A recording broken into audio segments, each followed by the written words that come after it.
So we will have this, and then we'll have the recession. Trisha Smith is our university librarian. She leads us in Trinity Reads, and the Trinity Reads this year is Unbought and Unbossed about Shirley Chisolm. It's a wonderful follow-up on our campaign discussion. So, Trisha, take it away. Thank you. Okay, hi. Great. Okay, so a little bit of background and context. We are going to be shifting gears for the last session here to keep you all engaged and get you through to those drinks. So Trinity Reads is kind of a one book, one community program that we started in 2016, and it was student-led. If you all remember 2016, there was Michael Brown, thank you, who was murdered in Ferguson, and there was a lot of activism and protesting going on, and our students got together and decided they wanted to read a book and talk about this issue.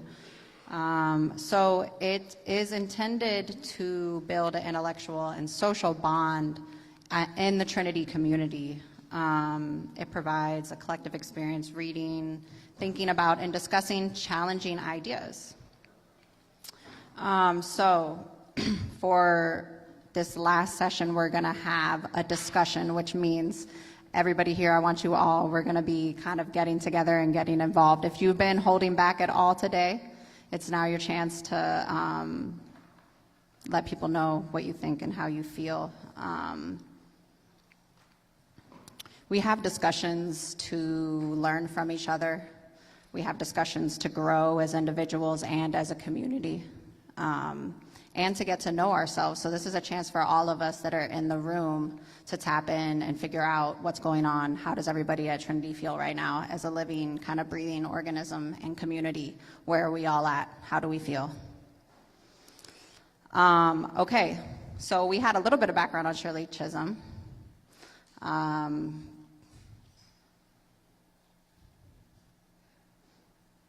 But I guess I can, does this go? Is this on here? Or no, that's fine. I have a slide just in case you guys, just in case people don't know. We already talked about, she's a pioneering American politician, educator, author, the first black woman to be elected congresswoman in 1968 and the first black woman to run for president in 1972.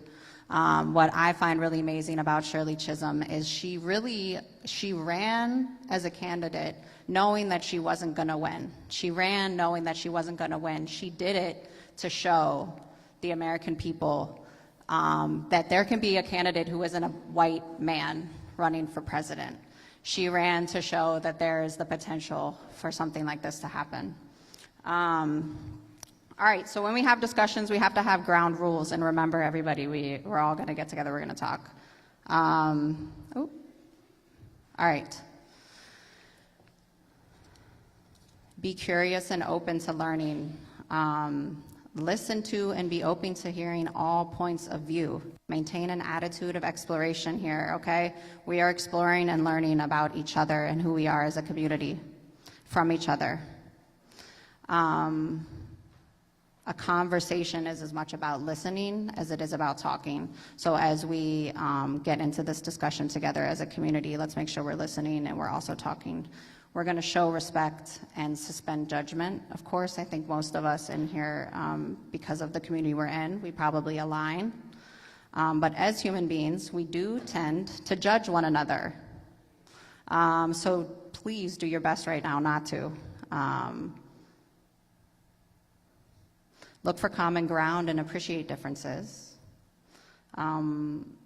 Be authentic and welcome that from others. Share what's important to you. Speak authentically and from your heart and from your heartfelt experience that you've had. Be considerate of others who are doing the same, who are opening up and sharing about their experience.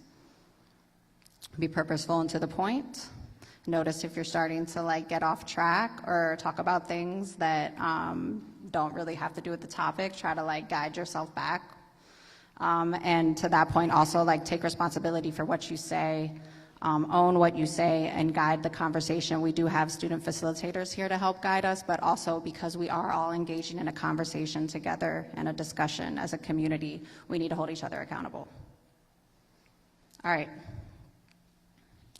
I'm going to turn it over now actually to our student facilitators. We have Anna Sumner, Global Affairs major, class of 26 actually, and we have Bailey Squire, who is majoring in all the things, English, philosophy, a minor in women's studies, and also graduating in 26. Okay. Oh, we're at the end of the day. Thank you, everyone, for staying. Thank you, Ms. Smith, for the introduction. So we're going to kind of do a little bit of, I'll ask a question. I'll ask a question. And we'll kind of have a nice little discussion. So for the first question, Shirley Chisolm was active in her community before on the national level. So can you name a strong female leader in your life, and how do they inspire you? So I grew up in rural North Carolina, and I grew up apostolic in a church that was pastored by a woman. So it was always interesting to me when I don't think I really noticed it until adulthood when people would say that women can't preach or can't lead, because I literally grew up watching women do just that. And so even to this day, it's like, women can't do this. And I'm like, but I've already seen them do it. Like, what are you talking about? So, yeah, I would open up this question to anybody else. Does anybody have any other strong leaders that they want to shout out from their early lives?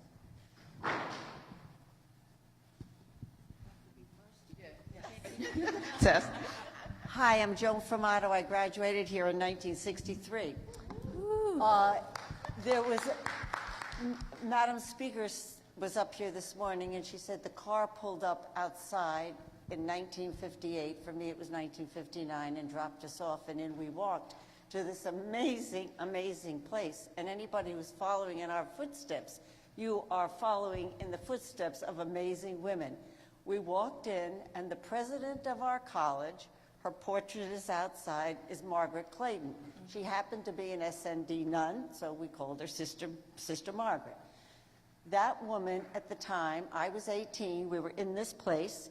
She was 35 years old, had never been president of, this was her first year being president of this college. And she stood up there, and she looked at us, and she said, "You are here to become educated women. That is what we're here to do. That is why you're here. That is our role. The city is here. It's your city." She turned around and she said, "There's a street out there called Michigan Avenue, and there's a bus stop. Get on that bus. It goes to the corner, and it turns left and goes down North Capitol Street, and you're at the heart of the world. Get out and explore. That's the reason that you're here." That, to me, I was in a big public high school in Yonkers, New York. I had never been with a group of women. First of all, I was like, oh my gosh, public high school, I was in with everybody. This was amazing. That was a role model. I think about that woman so often. Pat will tell, President McGuire will tell you. These are the people that stay in your life. So yes, she was an educated woman, happened to have a habit on, it didn't matter. These are the footsteps we're following in, and she has set the standard for all of these women here today, so I hope they realize the footsteps they're following in. I love that. I love that. Okay, any other answers? All right, we will go on to our next question. Shirley Chisholm's early life in New York City shaped her political views. Just a very diverse neighborhood. Even in her building, her neighbors were very diverse.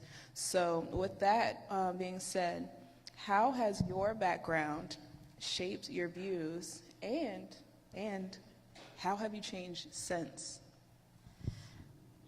Okay, so I was raised in a kind of suburban white Colorado, and I had a lot of female role models. My aunt was always doing the most, and my mom was always running everything, and I think I sort of got a lot of my views of feminism and equality from them, and wanting them to get the credit that they deserve. So I think that was probably one of the biggest formulating things for me. And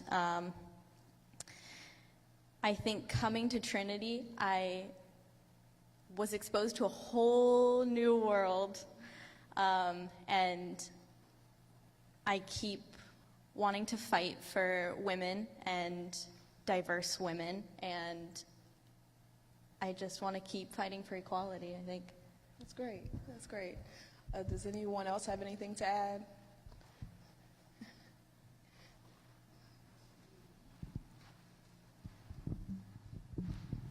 Hi, I'm Barb Taylor, in class of 74.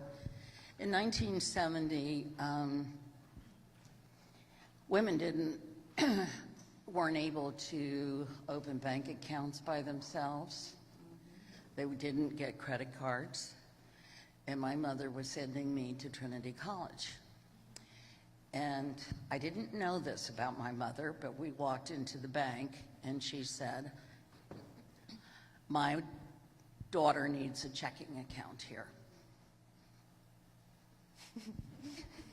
And she proceeded to tell the bank president, she had money in the bank, my father too, and she said, "Oh, that's fine." He said, "That's fine. You must sign on her checking account that you will pay anything that she overcharges, blah, blah, blah." My mother said, "No, she's responsible." So there was a little back and forth, and my mother finally said, "Okay, I will withdraw all my money from your bank." And all of a sudden, I had a checking account. I think I was very astonished by that. My dad was a strong person. He was a CEO, and some mother was a bit in the shadows. But when it came push to shove, she was right there, and it was a wonderful example for me. So here's to my mom.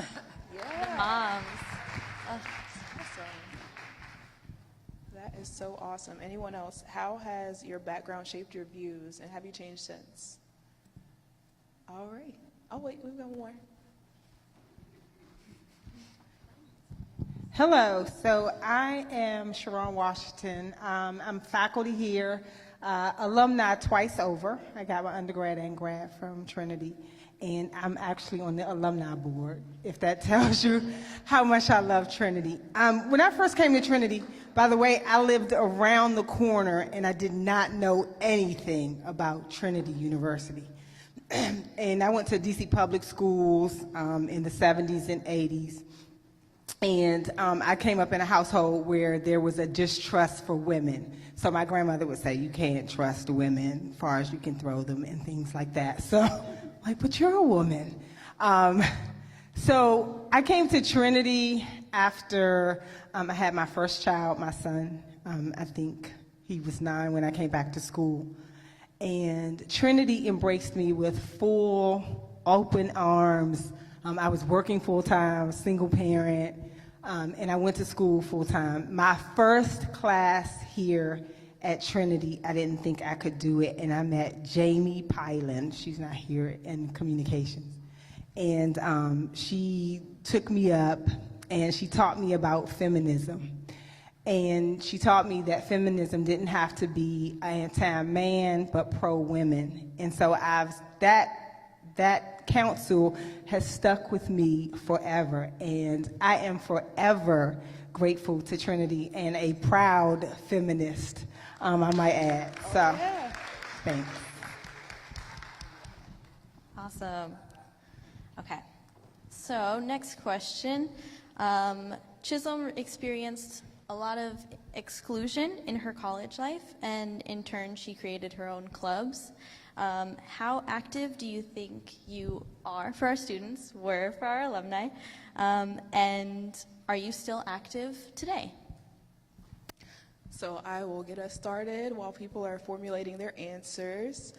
One thing that I can say about campus life here at Trinity, we do have a good mix of representation, be it through majors or through different identities. So for me, I'm a member of Black Student Alliance. Shout out to our members in the room. Dr. Monroe is our advisor. She was here earlier. Oh, she's back here. Hey. Okay. So just having that representation, but also that camaraderie on campus is definitely very empowering, and another way, like another layer to like feel a part of your campus community and your college life. And then also just tutoring and getting to know different students that I normally wouldn't come into contact with because they're in different majors or different years. And then also being able to like pour into them and encourage them like, hey, I can tell from your grammar that English isn't your first language, but girl, I can't write college level Spanish, so you're doing great. You know, like you're doing phenomenal. So these are things that I feel like personally have like really been empowering and made me feel like a part of campus life. And so for our alumni and our other students, do you guys have anything where you feel, what makes you feel more grounded at Trinity? What makes you feel a part of this community?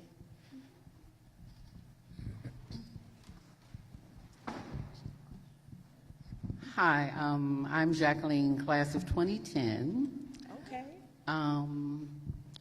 I feel more grounded because of the weekend college. Yeah. Sister Mary Hayes, the teacher who taught women's studies to us weekend college women, helped us to understand women's studies. Pat McGuire, who don't remember that she told me because I was a minister to take a minor in theology, religion, and social justice that changed my life. But more than that, Trinity helped me to move out in environmental justice, social justice, and most importantly, to be who I am, because Trinity taught us weekend college women. Critically, they taught us, all of them, so every weekend college student got taught to be who she is out of the weekend college experience. Snap, snap.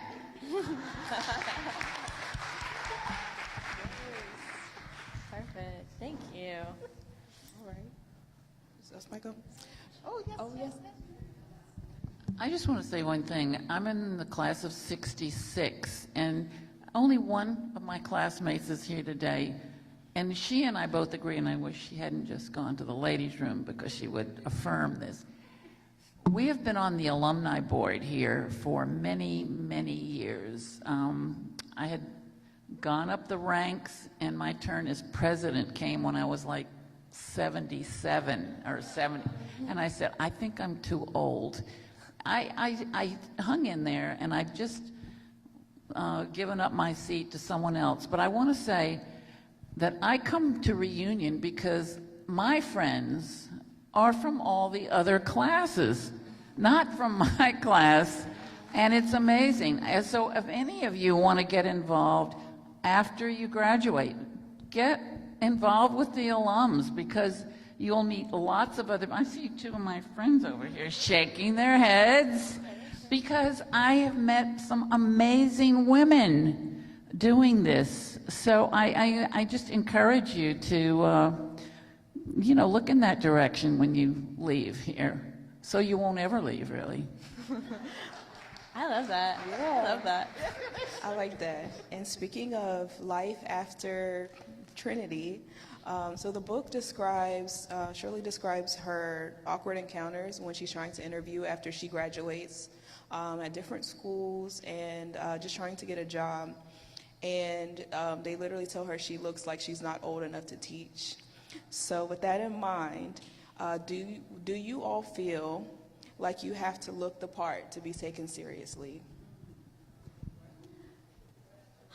I think that is an interesting question. I think there are certain levels, but I think that there are also points in which there are,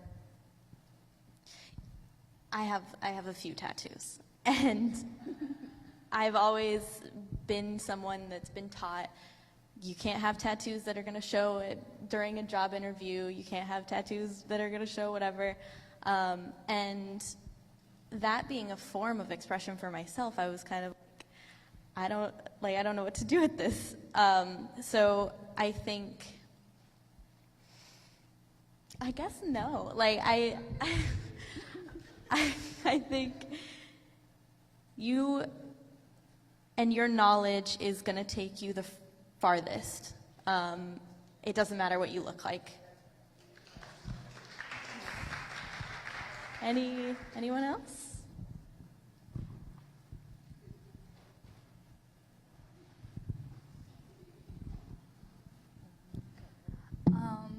I love colorful clothes, and I love to wear it all the time. And it's okay to wear it in class. It's okay to wear it at work as well, right? Okay. That's the question. But I feel sometimes it's not okay to wear it and like interviewing for jobs or interviewing for internships. Because I feel, you have to present yourself in a certain way for people to take you seriously, at least for the first impression, and then you can break it to them very loosely that you're not really that person. The brown is not really my favorite color. So yeah, I do feel that way sometimes, and I think it has also paid off in a way, because before people hear your voice, the first thing they know about you is how you present yourself, how you look, how you may come off. So I think that it does have a certain amount of importance, but yeah, but not to the point of, continuing our relationship, Yeah. Yes.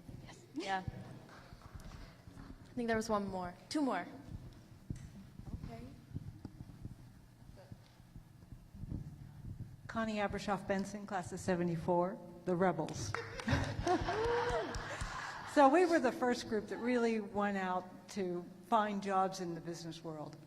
And in those days, we wore suits and white blouses and ties and little heels about this big. And we wore stockings. And the big thing was whether or not you were, courageous enough to wear brown. Okay? It was blue, it was black. Could you wear brown? I mean, that was a major issue for certain people. However, I have always lived by a dress code that I did not want my clothing to be a distraction from my work. Because in finance, your work has to be exact, it has to be detailed, it has to be perfect. Because people are making big decisions based on what it is you've produced.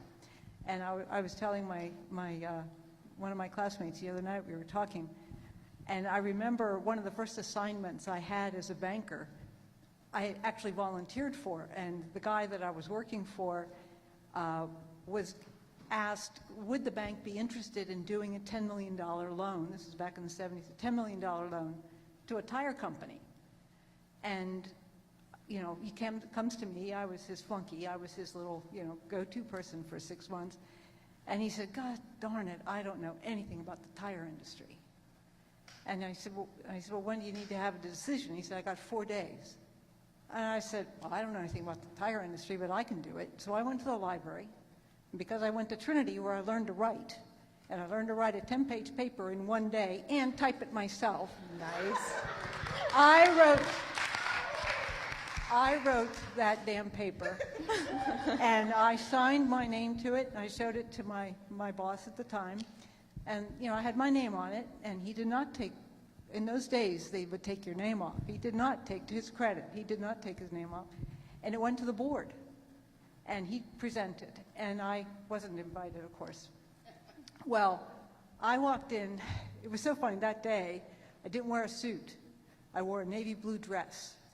And I was really nervous because I knew. And so I'm sitting there, and all of a sudden I get this message. They need you in the boardroom. And all I could think of is, God damn it, I wore a dress. God.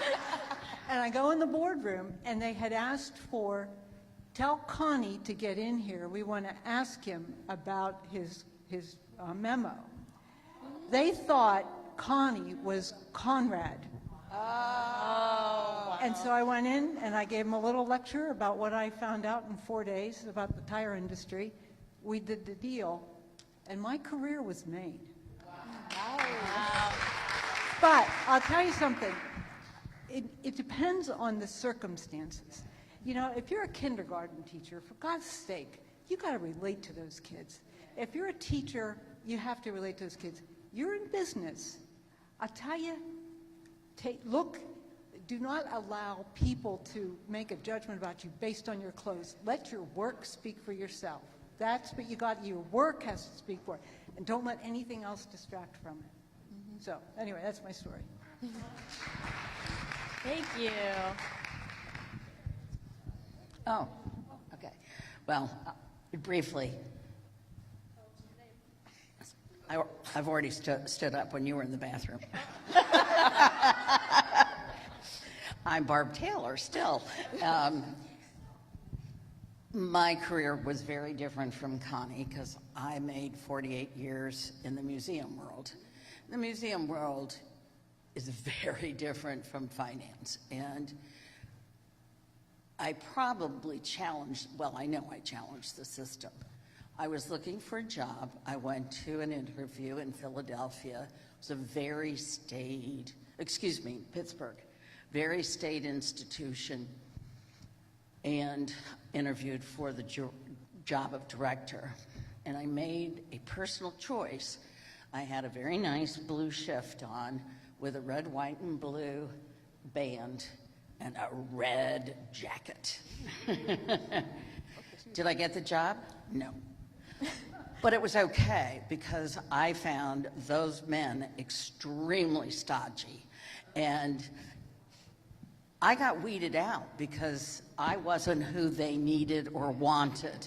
And it was okay, you know, because I needed to be who I needed to be. So just the flip side. Thank you. Well, I believe very seriously in fashion, which is why I had to become a science major so I could dress for the rats every day. And I would say that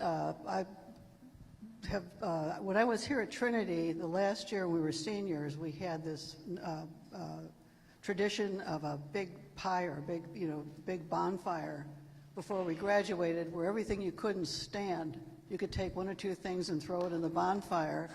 And the week before the bonfire, I would come back to the room, my room, and there would be somebody rooting through my closet, looking for the thing they couldn't stand.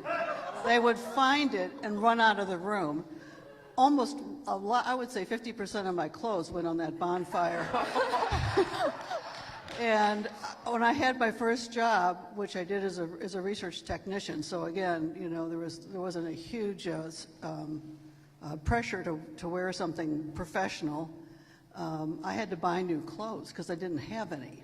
So, but I do think, I can't say it's helped me at all that I have no fashion sense or that I don't necessarily pay attention to it.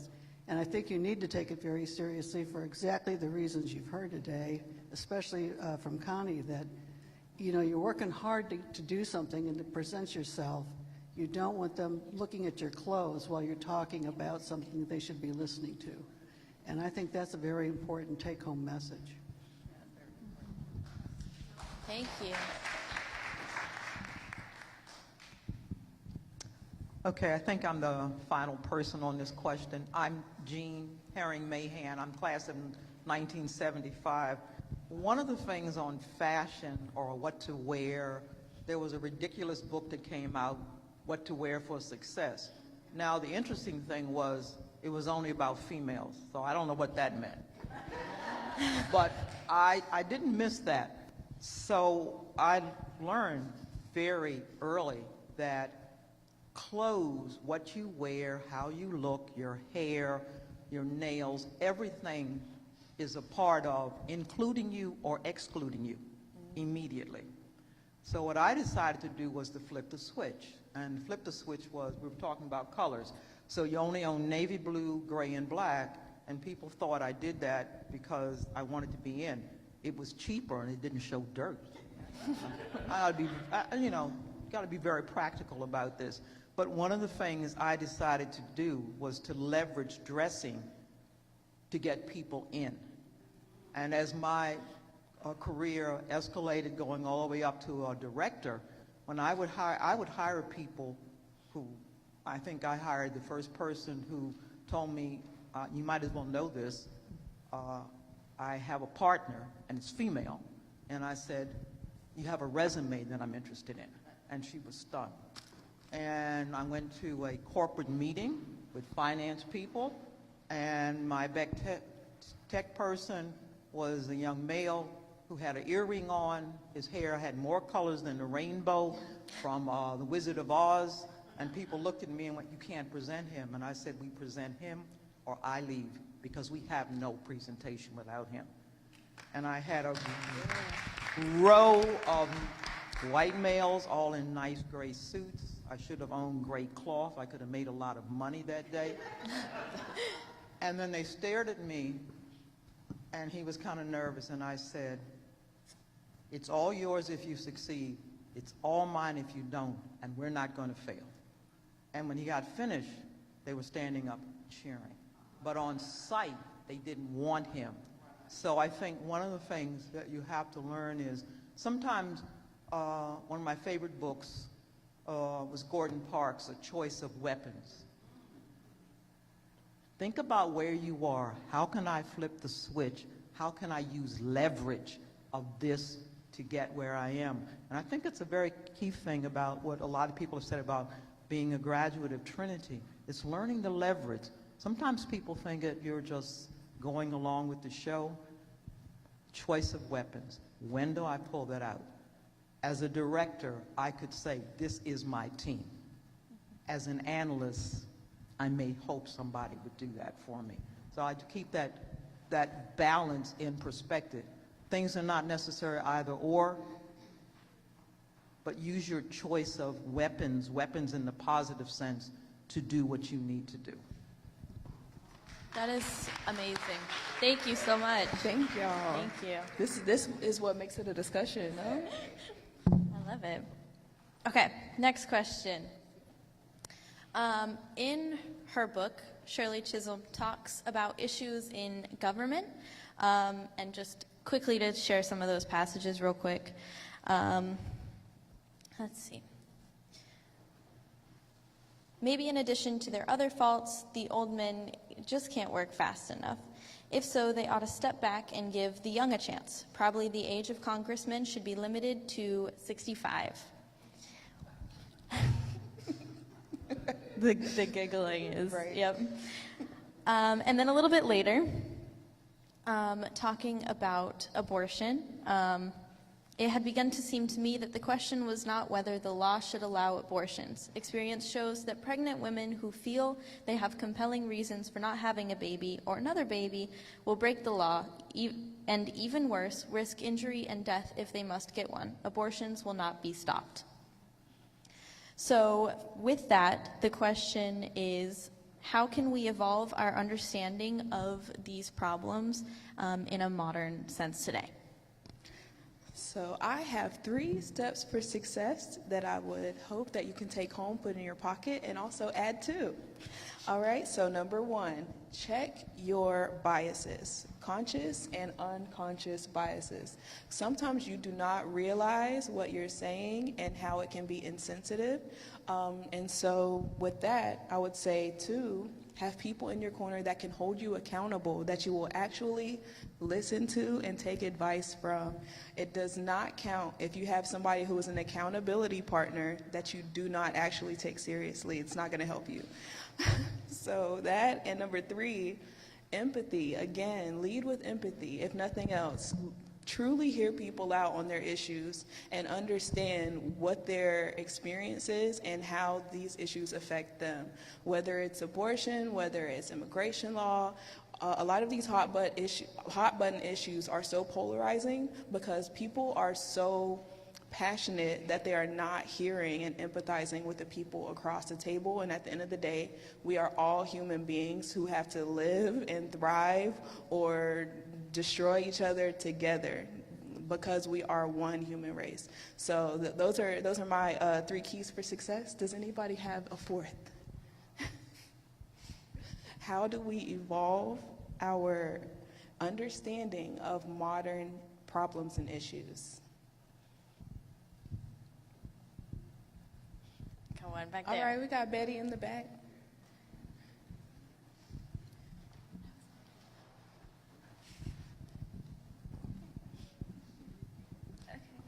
My name is Betty, and I'm a sophomore student. Well, I think we're lucky now because we have social media, which wasn't as accessible as before. So when it comes to trying to learn about social issues or what's going on around, it's really accessible for us. So yeah, I feel like we're not in the same position as we were before, and we should utilize that. Yeah. I like that answer. There's one more up here. 2 more.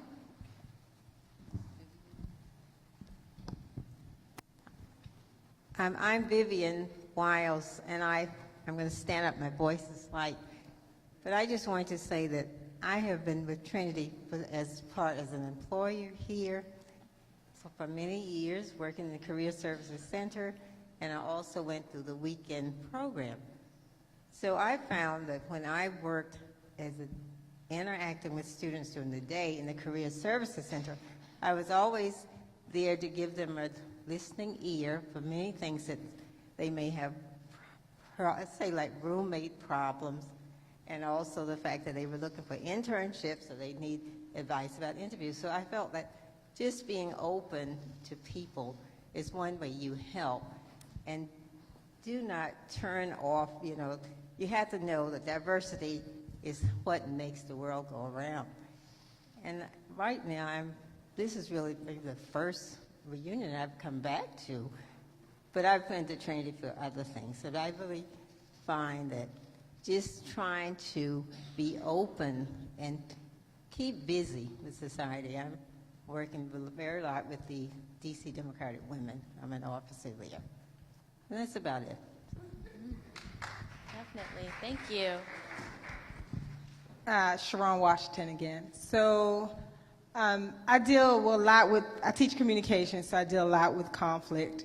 And one of the things I don't think, and until I started teaching conflict, I really didn't think about it, is that we should spend more time on supporting our perspectives instead of validating our rightness. So oftentimes we get into these arguments or conflict where we're trying to validate our rightness because we want the other person to say, I'm right, tell me I'm right, right? Instead, I think in order to be able to hear and provide empathy and understand our awareness is that we start more supporting our perspectives and being able to understand without agreement, and that's okay. I'm going to actually, thank you so much. We're going to, I just want to close reviewing kind of what some major themes were in this discussion. You thought we were going to talk about politics, but what we really are talking about is our love of Trinity. That's what I'm hearing a lot of everybody bringing up in the conversation, and I can definitely echo that sentiment, being here, part of this community for almost 10 years. And I think another theme, a very surprising theme that we talked about, is how important it is what you wear. And maybe for all of us in the room that isn't a shock. Maybe all of us spend a lot of time thinking about that, but I think that's all. Are there any other themes that you two wanted to, like a last theme that really stuck out to you in the discussion? I think acknowledging where we have come from and where we're going, and also who has helped us along the way, people who have opened doors for us, whether it be on campus or off campus, and just kind of like the broader sisterhood of Trinity that has helped us get where we need to go, and that we will continue to open doors for the next classes that come after us. Yes, that's wonderful, beautiful. Thank you. Thank you to both of you. Thank you everybody who shared and spoke during the discussion. All right, thank you. How about cheers for our wonderful students and Trisha, our librarian, and thank you so much. We do Trinity Reads, what, every semester with another book? Annually. So we're still going to be doing more on Unbought and Unbossed as the year goes on. So come back for more segments of the discussion, right? Thank you. Thank you so much. This concludes our symposium.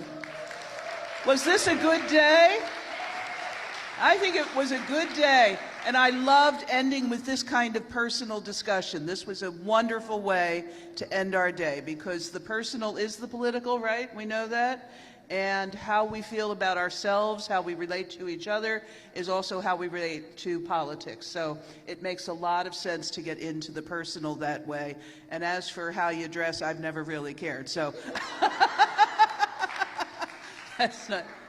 Well, I'll tell the story. When I became president, some of the older alumni came and tried to tell me how to dress, and that was like a poison pill, because I definitely wasn't going to do it then. Certainly not the heels, the hose, the skirts. No. So there you go. The more people told me, the less I wanted to do it. So there you are. It's always the opposite. We've had a wonderful day. How about this day? We've heard from so many great students, so many great faculty, wonderful journalists. Hey, the speaker, how about the speaker, and she stayed for lunch.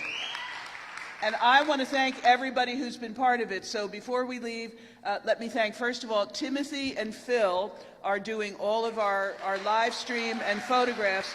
Timothy Russell, Phil Reese over here. Thank you, Timothy and Phil. And we have Richard and Robert over there running all of the technology. In real life, they do a lot more than PowerPoint here. They keep the whole tech infrastructure going here. I want to thank Provost Ocampo, who is my partner in many crimes here, our provost. I see in the audience back there is Annette Coram, who is going on to greater things, but she's been our Director of Conference Services. Thank you so much, Annette. I see Barbara Galladay, who's been our Director of Corporate and Foundation Relations. Thank you, Barbara. One of Barbara's crowning achievements, you may have heard or seen the newsroom, we received over $1 million in grants from the Evelyn Davis Foundation for our new newsroom, and it's thanks really to Barbara, and also to Annette, who introduced us to them. Dr. Josh Wright is still here. Thank you, Dr. Wright, for opening the symposium today. It was just great. Thank you so much for what you did. I see Sister Ann Howard, our campus minister, here. Thank you, Sister Ann Howard, for all you do. Dr. Karen Gerlach is our Vice President for Student Affairs. I see Dean Sita Ramamurthy. Anybody who wants to talk about the fate of the liberal arts at Trinity, go talk to Dean Ramamurthy. I see Dean Christine Carino Gorawara here, who is the Dean of our School of Education. Yesterday at Pat Broderick's speech, you met Tom Mostowy, who's our Dean of the School of Professional Studies and Graduate Studies. And Bridget Noonan was here, who's our Dean of Healthcare and Nursing.